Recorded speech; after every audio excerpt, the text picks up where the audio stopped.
I remember being in Dallas coming out the club one night, Club Beamers to be exact. And I took my phone out to see what time it was. And this black police officer said, "Hey, you, put your phone up." And I looked at him and I said, "What? I can't have my phone out?" And he said, "Put your hands behind your back. You going to jail. When I tell you something, you listen to me. Where you from?" I said, "I live in Baton Rouge, but I'm down here visiting my friend for the weekend." So he said, "So you from New Orleans?" I said, "No, I'm from Baton Rouge." And he said, "It's all the same." And he tightened my handcuffs up just a little bit more. And right when I thought he was about to calm down, he threw me on the hood of his car. And let me tell you, it was hot. And I told him, "Officer, I'm not going to curse you out. I'm not going to holler at you. I'm not going to disrespect you. You don't have to handle me like this." And he said, "Shut up. You going to jail." And I shut up. I remember looking at my friend Crystal, and she was looking at me like, "What happened? What you do?" And I said, "I had my phone out." Listen to me. The Bible say in the last days, the lawless one will have the power. This is why it always seemed like the criminals are taking over. Things you used to do for fun, you wouldn't dare do now.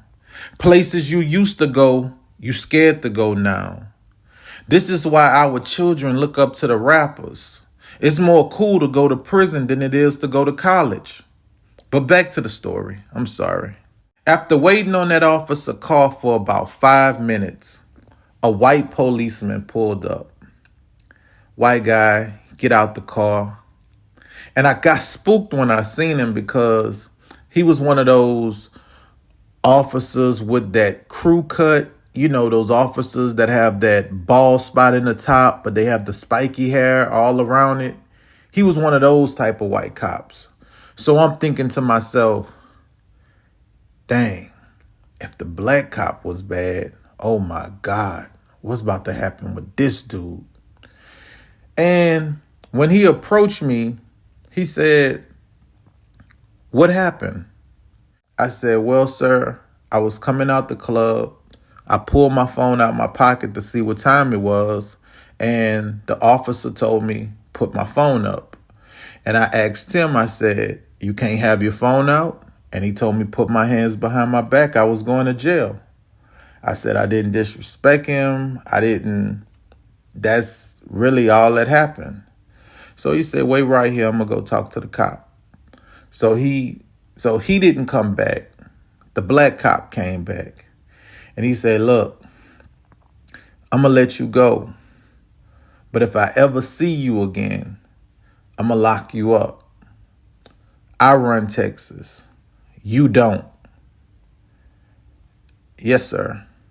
That's all I remember saying. "Yes, sir." Now, the crazy part about this is I never said I ran anything. Remember this. In the last days, the lawless one will have the power. Don't get tricked out of your position. Don't let people that's going left stop you from going right. Sometimes your enemy could see the gifts that God has put inside of you. And being that they don't have the power to take it from you, they'll try to put you in a situation where you'll destroy yourself.